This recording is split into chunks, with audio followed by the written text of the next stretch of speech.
بسم اللہ الرحمن الرحیم نحمدہ ونصلی علی رسولہ الکریم اما بعد۔ عید الفطر کے موقع پہ عید کارڈ تقسیم ہوتے ہیں، تو اس کی شرعی حیثیت کیا ہے تو وہ تھوڑا سا آپ کی خدمت میں عرض کر دوں کہ عید الفطر کے موقع پہ نوجوان بچے بچیاں آپس میں عید کارڈ جو ہے وہ ایک دوسرے کو دیتے ہیں، تو اس کی شرعی حیثیت کیا ہے؟ تو دراصل عید کارڈ جو تقسیم کیے جاتے ہیں اس کی اصل یہ کافروں سے نکلی ہے، اور یہ عیسائیوں سے جو ہے یہ طریقہ جو ہے وہاں سے جو ہے نکلا ہے۔ اصل یہ طریقہ مسلمانوں کا نہیں ہے۔ عید کارڈ جو آپس میں ایک دوسرے کو دیے جاتے ہیں یہ عیسائیوں کا طریقہ ہے، کہ عیسائی جو ہے وہ جب ان کی خوشی کا دن آتا ہے اور ان کی وہ کرسمس کا دن ہوتا ہے تو وہ آپس میں جو ہے اپنے کرسمس کے موقع پر، خوشی کے موقع پر یہ کارڈ جو ہے وہ بانٹتے ہیں، آپس میں ایک دوسرے کو دیتے ہیں۔ تو یہ گویا کہ مسلمانوں کے ہاں بھی یہ چیز جو ہے وہ آ گئی کہ انہوں نے جو ہے یہ بات دیکھی کہ وہ لوگ جب خوشیوں کے موقع پر جو ہے آپس میں ایک دوسرے کو کارڈ جو ہے تقسیم کر رہے ہیں، بانٹ رہے ہیں، تو ہم اپنی خوشی کے جو ہے موقع پر ایسا کیوں نہ کریں؟ تو گویا کہ یہ عیسائیوں کی نقالی ہے اور ان کی نقل اتارنا ہے، تو یہ جو ہے شریعت میں جو ہے یہ جائز نہیں ہے۔ کافروں کا طریقہ اپنانا، چاہے وہ غمی کا موقع ہو یا خوشی کا موقع ہو، کافروں کے طریقوں کو اپنانا، ان کی نقلیں اتارنا کسی بھی چیز کے اندر تو یہ درست نہیں ہے، اور حدیث کے اندر اس کی ممانعت آتی ہے کہ غیروں کے طریقوں کو اپنانا نہیں چاہیے،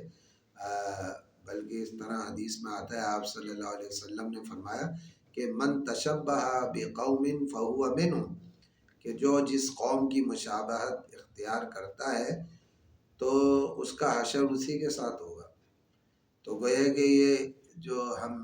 آج کل معاشرے میں دیکھ رہے ہیں، یہ عید کارڈ جو تقسیم ہوتے ہیں اور اس میں بڑے مہنگے مہنگے کارڈ بھی جو ہے تقسیم ہوتے ہیں آپس میں، تو یہ ایک فضول خرچی ہے اور یہ ایک اسراف ہے، پیسوں کا ضیاع ہے، کہ جب یہ ہماری شریعت میں یہ طریقہ نہیں ہے، یہ کافروں سے لیا گیا ہے اور عیسائیوں سے یہ طریقہ لیا گیا ہے، تو اس طریقے کو جو ہے اپنانا نہیں چاہیے، ہمیں اس گریز کرنا چاہیے یہ عید کارڈ کو جو ہے وہ بانٹنے میں، کیونکہ یہ جب کافروں کا طریقہ ہے تو اس پر کوئی ثواب نہیں ہے بلکہ الٹا گناہ ہے، اور اس میں پیسہ خرچ کرنا یہ فضول خرچی کے اندر داخل ہے، اور ناجائز جگہوں پر گویا کہ پیسہ خرچ کرنا ہے یہ، کیونکہ سخت وعید آتی ہے ناجائز جگہوں پہ جو پیسہ خرچ کرتا ہے۔ قرآن مجید میں بلکہ اللہ تعالیٰ فرماتا ہے کہ ان المبذرین کانوا اخوان الشیاطین، کہ جو مبذرین ہیں یعنی ناجائز جگہوں پہ پیسہ خرچ کرتے ہیں وہ شیاطین کے بھائی ہیں۔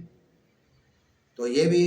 عید کارڈ تقسیم کرنا یہ بھی جو ہے ناجائز ہے، اور ناجائز جگہوں پہ جو ہے پیسہ خرچ کرنا ہے تو گویا کہ یہ بہت سخت وعید کے اندر گویا کہ ہم داخل ہو جائیں گے اگر ہم ان چیزوں کا ارتکاب کریں۔ تو اس وجہ سے اپنی اولادوں کو بھی جو ہے ہم منع کریں کہ جو عام طور پر بچے ہوتے ہیں وہ عید کارڈ لاتے ہیں دکانوں سے خرید کر، پھر وہ آپس میں ایک دوسرے کو جو ہے اپنے دوستوں کو، اپنی سہیلیوں کو جو ہے اس میں اشعار وغیرہ لکھ کر جو ہے وہ دیتے ہیں، تو یہ ان طریقوں سے منع کرنا چاہیے، اپنی اولادوں کو بتانا چاہیے کہ بیٹے کہ جو ہے نا یہ ہمارا مسلمانوں کا طریقہ نہیں ہے، یہ عیسائیوں کا طریقہ ہے، وہ اپنی کرسمس کے موقع پہ اس طرح کرتے ہیں، تو ہمارے نبی صلی اللہ علیہ وسلم نے ہمیں کوئی ایسی تعلیم نہیں دی ہے، تو غیروں کے طریقوں سے بچنا چاہیے، کافروں کی تقلید نہیں کرنی چاہیے،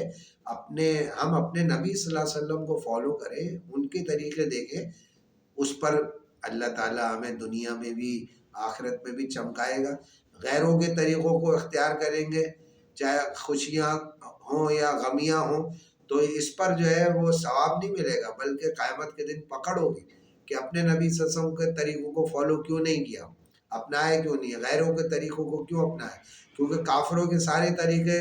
جہنم میں لے جانے والے ہیں، جنت میں لے جانے والا کوئی طریقہ نہیں ہے کافروں کا. تو ہم کیوں جہنم میں لے جانے والے طریقوں پر عمل کریں. تو اس وجہ سے میری درخواست ہے کہ جو ہے یہ جو ہے اس عمل کو روکا جائے. عید کارڈ کی جو تقسیمات ہیں، اور اپنی اولادوں کو منع کریں کہ وہ آئندہ جو کچھ ہو چکا وہ ہو چکا، لیکن آئندہ جو ہے وہ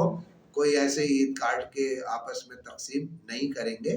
اور ان کافروں کے طریقوں سے ہمیں بچنا چاہیے. تو بہرحال یہ عید کارڈ کے متعلق تھوڑی سی شرعی حیثیت آپ کے سامنے جو ہے وہ پیش کرنی تھی، تو لہٰذا اس کو ذہن نشین فرما لیں، اور ایسے سارے طریقوں سے جو ہے گریز کریں. اللہ تعالی ہمیں عمل کی توفیق نصیب فرمائے. وآخر دعوانا الحمدللہ.